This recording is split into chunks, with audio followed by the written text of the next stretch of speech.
सकती है ना शुरू हो सकती है। तो इसलिए और लोहिया जी ने इच्छा भी व्यक्त की थी कि मैं चाहता था कि मैं डॉक्टर अम्बेडकर के साथ मिलकर काम करूं। वो अलग बात है कि मायावती जी ने लोहिया और अम्बेडकर की एकता का उदाहरण ये भी दिया कि उन्होंने लोहिया के जन्म स्थान का नाम अम्बेडकर नगर रख दिया, तो वो भी एक तरह से लोहिया जी को भी श्रद्धांजलि हो गई, अम्बेडकर जी को भी श्रद्धांजलि हो गई, मेल हो गया दोनों का। खैर, अब चूंकि आखिरी में बोलने का मौका मिला और बहुत सारी बातें कही गई और लगभग मतलब मैं बहुत कुछ जो कहना चाहता तो बहुत सारी बातें तो तमाम पूर्व वक्ताओं ने कह दी। और एक बड़ी बात जो मैं हमेशा कहता हूँ वो लक्ष्मण जी ने अपनी आखिरी उसमें कह दी, पक्षधरता और तटस्थता वाली, जो आमतौर पर अपेक्षा की जाती है कि मीडिया को निष्पक्ष होना चाहिए, तटस्थ होना चाहिए, और मैं हमेशा इसका खंडन करता हूँ। मैं कहता हूँ कि निष्पक्ष तो कोई होता ही नहीं है, किसी न किसी पक्ष के साथ आप होते हैं, वैचारिक पक्ष हो, राजनीतिक पक्ष हो, सामाजिक पक्ष हो, आर्थिक पक्ष हो, किसी न किसी पक्ष के साथ तो व्यक्ति रहता ही है। और जो कहता है मैं निष्पक्ष हूँ वो पाखंड है, मैं उसको नहीं मानता। मैं एक राजनीतिक बात करता हूँ, आप वोट डालने जाते हैं, आप किसी को तो वोट देते होंगे ना, तो जब वोट देते हैं तो जिसको वोट देते हैं उसके प्रति आपकी पक्षधरता है, आप भले सुनने दिखाएं, तो कहीं ना कहीं विचार से आप जुड़े हुए हैं, किसी सामाजिक रूप से जुड़े हुए हैं। तो इसलिए इसी तरह जो अभी कहा कि न्याय के साथ होना चाहिए, पक्षधरता होनी चाहिए, जन पक्षधरता होनी चाहिए, न्याय पक्षधरता होनी चाहिए और सत्य के साथ होना चाहिए। तथ्य पत्रकारिता के लिए तो मैं कहता हूँ तथ्य और सत्य के साथ होना चाहिए। इसलिए पक्षधरता की बात जो है ये बेकार की बात है, मैं इसको खुद नहीं मानता। एक बात और बड़ी दिलचस्प हुई यहाँ पर, मुझे मैं उसको कहूँगा, मैंने पूनम जी को सुना और पूनम जी ने शायद है नहीं चली गई सर, उन्होंने बड़ी अच्छी बात कही कि मतलब हम लोग यहाँ पर जो लोग जमा हैं, आए हैं सुनने, अगर वो अपनी पत्नियों को या अपनी बेटियों को भी साथ लाते तो ये हॉल भी भरा होता और हमारी बात बहुत दूर तक जाती। अब खैर चलिए वो हो सकता कुछ काम पड़ गया हो, आवश्यकता हो, किसी के बारे में क्या कहा जाए, लेकिन एक अच्छी बात थी। मुझे लगता है आगे से इसका ध्यान हम लोगों को रखना चाहिए। और खुद डॉक्टर अम्बेडकर जिनको मैं प्रणाम करता हूँ, नमन करता हूँ, तथागत बुद्ध या सामाजिक न्याय की लड़ाई में जिन जिन योद्धाओं ने, महापुरुषों ने अपना योगदान दिया है, चाहे ज्योतिबा फुले हो, साहू महाराज हो और देवी सावित्री बाई फुले जी हो, रामा स्वामी नायकर हो, नारायण गुरु हो, या जितने भी योद्धा रहे हैं, तो भगवान बुद्ध से लेकर के, और मैं विश्वनाथ प्रताप सिंह को भी ले आता हूँ, क्योंकि मंडल जब आया था तो उन्हें बहुत गालियाँ पड़ी थी, बहुत गालियाँ पड़ी थी विश्वनाथ प्रताप सिंह को। मुझे लगता है कि जब कभी सामाजिक न्याय की बात हो तो किसी को याद करना चाहिए। और हम उन लोगों में थे मीडिया में जो हम लोग मंडल के पक्ष में जुलूस निकाल रहे थे, और बहुत हम लोगों को न्यूज़ रूम में बड़ी बहस होती थी। मैं नवभारत टाइम्स में था उस समय, बहुत सारे लोग हम लोगों को भला बुरा भी कहते थे, लेकिन वो एक प्रतिबद्धता थी हमारी सामाजिक वैचारिक। और मैं आपको एक चीज़, मैं बहुत बातचीत कर रहा हूँ, मैं कोई बहुत पैसा भाषण नहीं दे रहा हूँ, मैं बिल्कुल जो मेरे अपने अनुभव है पत्रकार के रूप में उनको आपके साथ साझा कर रहा हूँ। उसमें जो बात निकल जाए वो शायद सबके मतलब की हो। अब जैसे मैं एक उदाहरण देता हूँ कि जब काशीराम जी अपना मिशन चला रहे थे 1980 के दौर में, DS4 और मानसेफ का गठन किया था उन्होंने, मैं जवाहरलाल नेहरू विश्वविद्यालय में था और उसके बाद मैं पत्रकारिता में वहीं से आया, तो मैं उनको बहुत कवर करता था एक जर्नलिस्ट को, बिजनौर में, मेरठ में, दिल्ली में, तमाम जगहों पर। और मैं जब उनकी खबर लिखता था तो मुझे बड़ी हिकारत से देखा जाता था मेरे न्यूज़ में, यार कहाँ यार किसकी खबर लिखी।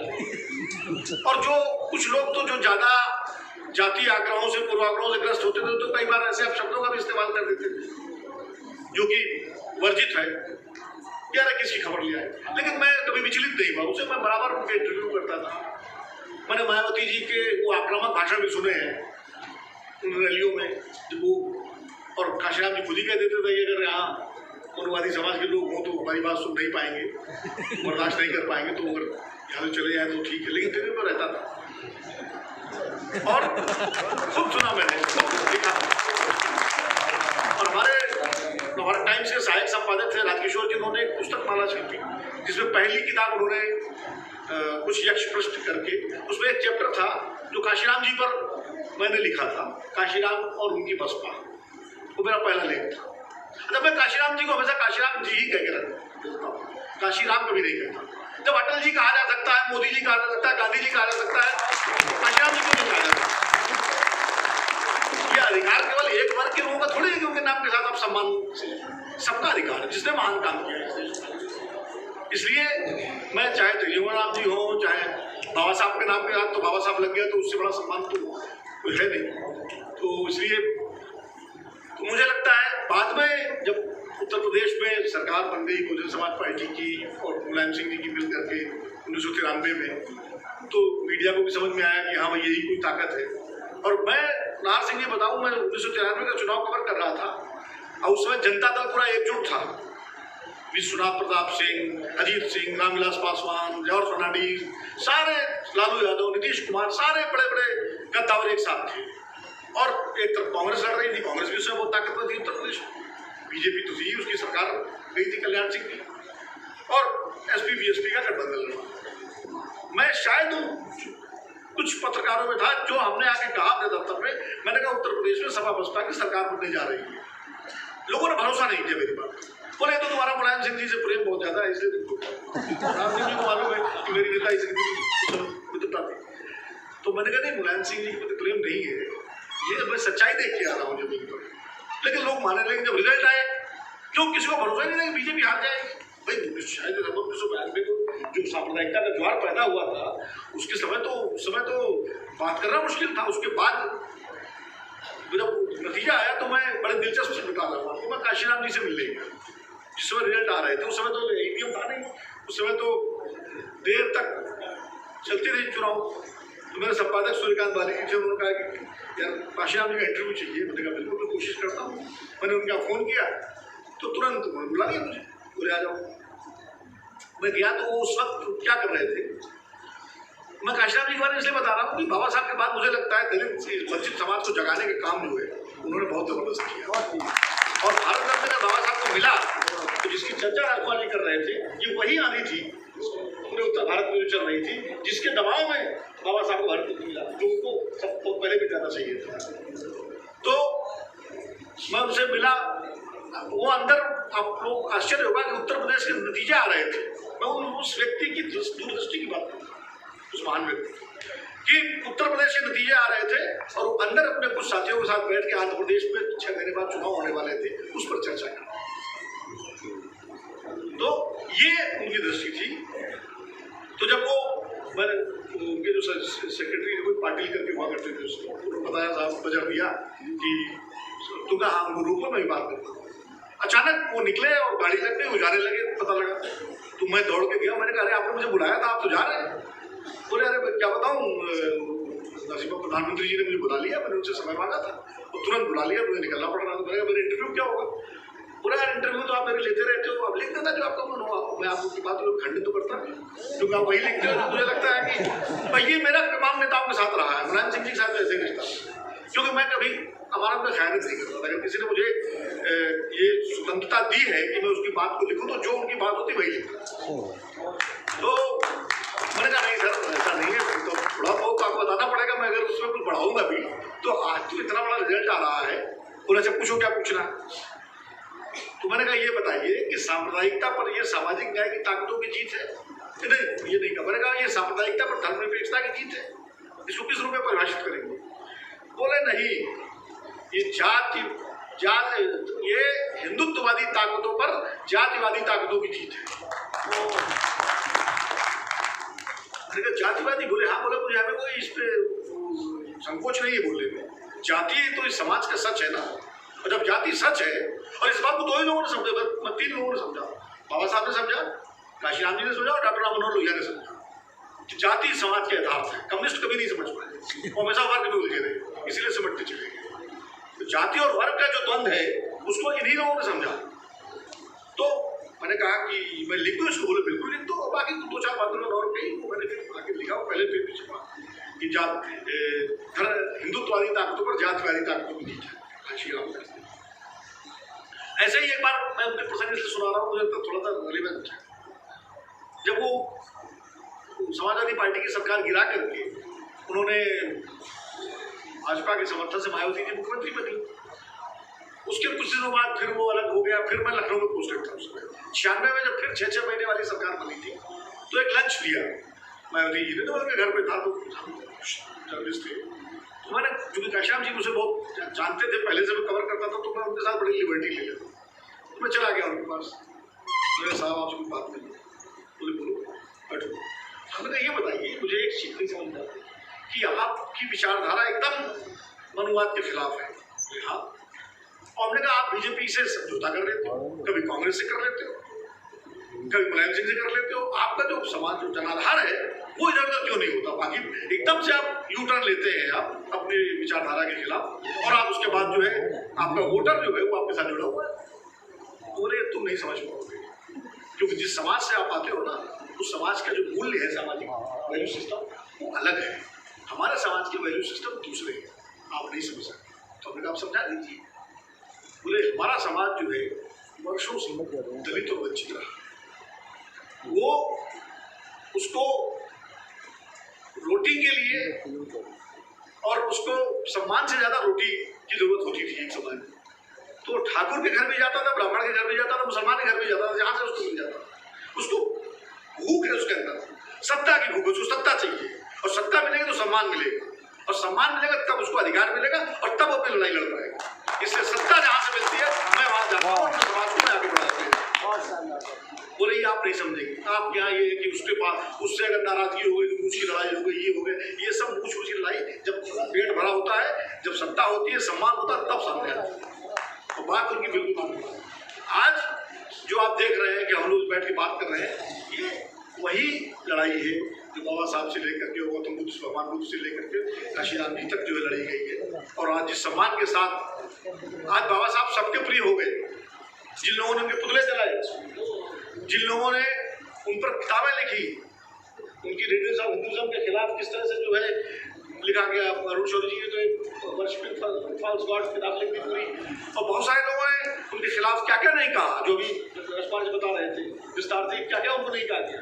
लेकिन आज कोई ऐसा दल बता दीजिए, कोई ऐसा समूह बता दीजिए जो बाबा साहब का नाम लेकर के राजनीति न कर रहा, क्योंकि ये आपकी ताकत है, ये समाज की ताकत है। मैं तो इस बात को ये कहूंगा कि बाबा साहब भीमराव अम्बेडकर, देखिए इस देश की लोकतंत्र की आत्मा अगर है तो भारतीय संविधान है, और उस संविधान की अगर कोई आत्मा है तो डॉक्टर भीमराव अम्बेडकर। और ये मैं पूरे कन्विक्शन से कह रहा हूँ, मैं इसलिए नहीं कह रहा हूँ, मैं आप लोगों के सामने बोल रहा हूँ, ये मैं इस बात को समर्पण के साथ कह रहा हूँ वैसे, क्योंकि निश्चित रूप से जो भोग करके यथार्थ वो आगे बढ़े थे और इतना अध्ययन किया उन्होंने, इतना ज्ञान उन्होंने प्राप्त किया, और उसके बाद उन्होंने जो लिखा, जो संविधान की रचना की, वो संविधान विश्व का सर्वश्रेष्ठ संविधान इसीलिए कहा जाता है, ऐसे नहीं कहा जाता। और ये सही बात है कि अगर उस संविधान का अक्षरशः पालन हो तो इस देश को बदलने में, इस समाज को बदलने में कोई लंबा समय नहीं लगेगा। लेकिन उस समाज के तमाम, उस संविधान के तमाम सारे अनुच्छेदों और धाराओं को और उनके सारे प्रावधानों को ईमानदारी से लागू नहीं किया गया, और अब तो स्थितियां और जैसा कि देख ही रहे हैं। और संविधान को लागू कौन करता है? संविधान को लागू करते हैं नेतृत्व, और नेतृत्व को ऊपर उसकी गारंटी कौन देता है? वो संस्थाएं देती हैं, संवैधानिक संस्थाएं देती हैं। न्यायपालिका है, चुनाव आयोग है, मीडिया है, और तमाम सारी संस्थाएं जो है समाज, वो मजबूत होनी चाहिए। इसीलिए जो बात लक्ष्मण यादव कह रहे थे कि आपने जज कितने पैदा किए, आपने, जब तक आप लोगों के बीच से जज, आप लोगों के बीच से अधिकारी, जब तक आप लोगों के बीच से शिक्षा में, मीडिया छोड़ दिया मैं बोल रहा हूँ, लोग नहीं पहुंचेंगे, तब तक वो संवैधानिक संस्थाओं, जो बाबा भीमराव अम्बेडकर साहब का जो संविधान है, उसकी सुरक्षा तब तक संभव नहीं होगी, क्योंकि उसको दता बताने वाली ताकतें अपनी कोशिश करती रहेंगी।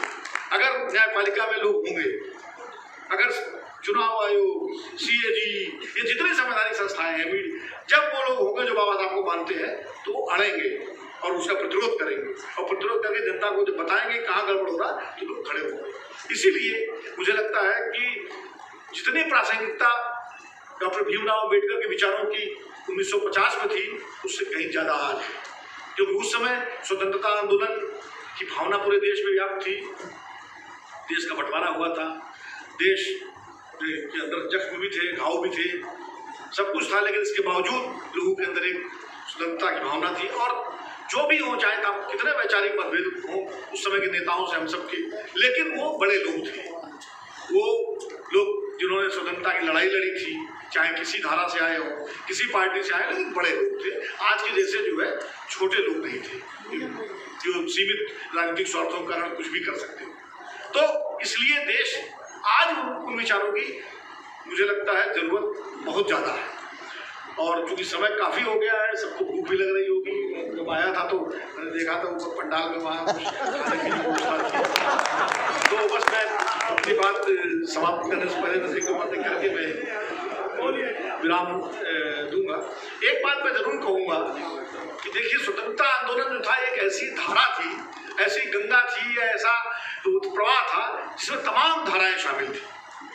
उसमें भगत सिंह, चंद्रशेखर आजाद की क्रांतिकारी धारा थी, उसमें डॉक्टर भीमराव अम्बेडकर और तमाम सारे सामाजिक न्याय के जो पुरोधा थे उनकी धारा थी, उसमें राम प्रसाद बिस्मिल, अशफाक उल्लाह खां की धारा थी, उसमें सुभाष चंद्र बोस की धारा थी, उसमें कांग्रेस के अंदर बहुत सारे लोग थे, हर तरह के लोग थे, हर धाराओं का एक संगम था। तो मेरा मानना है कि जो एक कोशिश महापुरुषों को लड़ाने की होती है उससे हमको बचना चाहिए, हमको उनको मिलाना चाहिए, उनके विचारों को जहाँ से हमको अच्छे विचार मिले। मैं तो सबको मानता हूँ, मैं तो गांधी को भी मानता हूँ, अम्बेडकर को भी मानता हूँ, लोहिया को भी मानता हूँ, भगत सिंह को भी मानता हूँ। मुझे कहीं कोई विरोधाभास में नहीं दिखता, उनमें मतभेद थे, मैं मानता हूँ। लेकिन आज उन मतभेदों को उजागर करने की बजाय उनमें जो ऐसे सुर हैं जिनसे ये समाज, ये देश, ये लोकतंत्र बच सकता है, आगे बढ़ सकता है, मजबूत हो सकता है, उनको मिलाने के लिए बचे। ये मेरा एक आग्रह है, रहता है हमेशा कि हम, वरना क्या होगा, कोई पटेल और नेहरू को लड़ा रहा है, कोई सुभाष चंद्र बोस और गांधी को लड़ा रहा है, कोई गांधी और अम्बेडकर को लड़ा रहा है, कोई सावरकर और, मतलब ये जो पूरी जो व्यवस्था है, तो मुझे लगता है उसको थोड़ा सा जो है, जैसे हमारे बुजुर्ग, हमारे परिवारों में हमारे बुजुर्ग हैं, हमारे बाबा और परबाबा, उनके भी तमाम कमियाँ थी, लेकिन जब हम बैठते हैं उनको याद करते हैं तो उनकी अच्छाइयों को याद करते हैं। तो मुझे लगता है ये थोड़ी समग्रता, क्योंकि पूनम जी ने थोड़ा सा गांधी जी के बारे में जिस तरह से इस्तेमाल किया तो मुझे थोड़ा अच्छा नहीं लगा। उनका गांधी बोला, ऐसा किया, ऐसा बाबा साहब भी नहीं करते। और बाबा साहब और गांधी जी का जो पत्राचार है मुझे लगता है पढ़ना चाहिए, जिसमें महात्मा गांधी ने कहा था कि आप ये समाज पर जितना अत्याचार हमारे समाज ने किया है, उसके बावजूद आपकी जो भाषा है बहुत विनम्रता की है, नम्र है। मैं शायद आपकी जगह होता तो मेरी भाषा बड़ी कटु और वैसी होती। तो बड़े लोगों के अपने अपने मतभेद, अपने मुद्दे थे उस समय, लेकिन मुझे लगता है हम लोग सबके प्रति जो है एक सम्मान का भाव रखना चाहिए। अपनी विचारधारा से कोई समझौता न किया जाए, लेकिन जिन लोगों ने इस देश को बनाने में रंजमात्र में योगदान दिया है उनके प्रति एक हमको जरूर एक सम्मान का भाव रखना चाहिए। ये एक मेरा वो है। क्योंकि जनेश्वर जी का नाम लिया नाहर सिंह जी ने, तो जनेश्वर जी हम लोगों के नेता थे, लोहियावादी थे, और छात्र जीवन में जब हम लोग समाजवादी युवजन सभा और समता युवजन सभा JNU में हम लोग थे, तो जनेश्वर जी हमारे सबसे ज़्यादा पसंद हुआ करते थे छात्र नेता के रूप में, जब बुलाते थे हम लोग। तो मैं बस इस बात को ये कहूँगा कि आज जो संकट है, यहाँ जो लोग बैठे हैं, जो जिसकी ओर डॉक्टर लक्ष्मण यादव ने इशारा किया, जितेंद्र मीणा ने इशारा किया, वो संकट है कि इस देश के वंचित, पिछड़े, दलित, सामाजिक रूप से जो भी पीछे आदिवासी तबका, उनको पीछे करके दोबारा जो है इस देश को अखंड भारत के नाम पर खंड खंड कर दो या अंदर से खंड कर दो। मैं तो राष्ट्र के को लेकर मेरी अलग परिभाषा है, राष्ट्र और देश में देश को ज़्यादा वो राजनीति शास्त्र के हिसाब से, लेकिन चलिए राष्ट्र एक पॉपुलर शब्द है तो मैं राष्ट्र भी कह देता हूँ। तो उस पर कम से कम आज जितने लोग यहाँ बैठे हैं, ये जिम्मेदारी उन सब लोगों की है जो बाबा साहब के अनुयायी है, कि जो तीर तलवारों का जो दौर चल रहा है उसको रोके, अपने समाज में इस संदेश को ले जाए। क्योंकि देखिए, आप अगर, मैं तो पत्रकार को जानता हूँ कि जितने झगड़े टंटे होते हैं उनमें ज़्यादा जो लोग जो है शिकार होते हैं वो भी वंचित समाज के होते हैं, और ज़्यादा जो उसमें सक्रिय भागीदारी कर रहे हैं वो भी उसी समाज से आ रहे हैं। ये बड़ा विडंबना है इस चीज़ की। मतलब जिस देश में जब मंडल आया तो तुरंत मंदिर आ गया, और मंडल और मंदिर की लड़ाई चली। मंडल शुरू में मंडल जीता, उत्तर प्रदेश में भी जीता, बिहार में भी जीता और आगे बढ़ा। लेकिन आगे चलकर जो मंडल वाले जो नेता थे वो धीरे धीरे अपनी वैचारिक पटरिता छोड़ के अपनी राजनीतिक अवसरवादिता के चक्कर में उन्होंने उस लड़ाई को पीछे कर दिया और उसके बाद मंदिर वालों को मौका मिल गया इनरोड करने का। और वो जो समाज जिनकी जो ताकत थे मंडल और सामाजिक न्याय की, वो समाज के लोग मंदिर की तरफ घूम गए और नतीजा सामने है। तो मुझे लगता है उस समाज को बाबा साहब की शिक्षाओं, डॉक्टर राम मनोहर लोहिया, ज्योतिबा फुले, सबकी शिक्षाओं से तक पहुंचाने की जरूरत है। और इसके लिए जो किताब ये लिखी है गौतम जी आपने, ऐसी पुस्तकें आएंगी और लोगों के बीच जाएंगी तो कम से कम जानकारी मिलेगी। मुझे लगता है ज़्यादा से ज़्यादा इस तरह की चीज़ों का प्रकाशन होना चाहिए। और वंचित समाज के लोग और पिछड़े समाज के लोग अगर मीडिया में जैसे लक्ष्मण यादव ये बातें हैं डिस्कशन में मुझे बड़ा मजा आता है। मुझे लगता है जो मैं कहना चाहता हूँ उससे ज़्यादा बात तो मेरी यही कही और कई बार और बिल्कुल जाति जनगणना होनी चाहिए। मैं तो उसका पक्षधर हूँ क्योंकि कम से कम जातियों के बारे में पता लगे क्या स्थिति है। 1931 में हुई थी, उसको लेकर के फिर 2011 में हुई, लेकिन आंकड़े शायद उसे सार्वजनिक नहीं हुआ। तो क्यों नहीं होनी चाहिए भाई? जब जाति समाज का सच है तो होनी चाहिए और उसके बाद पता लग जाएगा कि इसकी कितनी हिस्सेदारी है, कितनी भागीदारी है, उसमें क्या है। मुझे तो लगता है कि उससे समाज बटेगा नहीं, उससे समाज ज़्यादा एकजुट होगा। मैं तो इसके पक्ष में हूँ। और आदिवासियों की जहाँ तक बात है, मुझे लगता है मुख्य धारा में उनको लाने के साथ साथ उनकी संस्कृति है, उनके जो अधिकार है, जंगल के अधिकार, जमीन के अधिकार, उनकी जो लड़ाई लड़ रही है, चल रही है जगह जगह देश के हर हिसाब, चाहे कोई सरकार कहीं भी हो, आदिवासियों को लेकर उसका रुख एक ही रहेगा। वो चाहे छत्तीसगढ़ में कांग्रेस सरकार है या किसी राज्य बीजेपी की होगी, कहीं और होगी, लेकिन आदिवासियों की जमीन, उनके संसाधन, उनका जंगल जमीन, वो सब जो है छीनने की और उसको बड़े कॉर्पोरेट को देने की जो लड़ाई है वो चल रही है। वो चाहे उड़ीसा हो, चाहे वो झारखंड हो या छत्तीसगढ़ हो, मुझे लगता है उस लड़ाई में हम सारे लोगों को उनके स्वर को स्वर मिलाना चाहिए।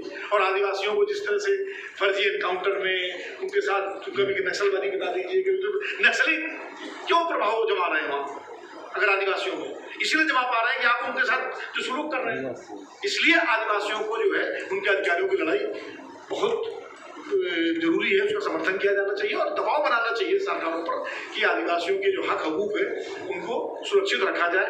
मैं तो पत्रकारिता के शुरुआती दौर में छत्तीसगढ़ काफ़ी जाता था, मेरा चैनल हुआ योगी उस वक्त जो मजदूर नेता थे उनके और आदिवासियों के साथ भी काम कर रहे थे, उनसे मेरा बड़ा वैचारिक संबंध था।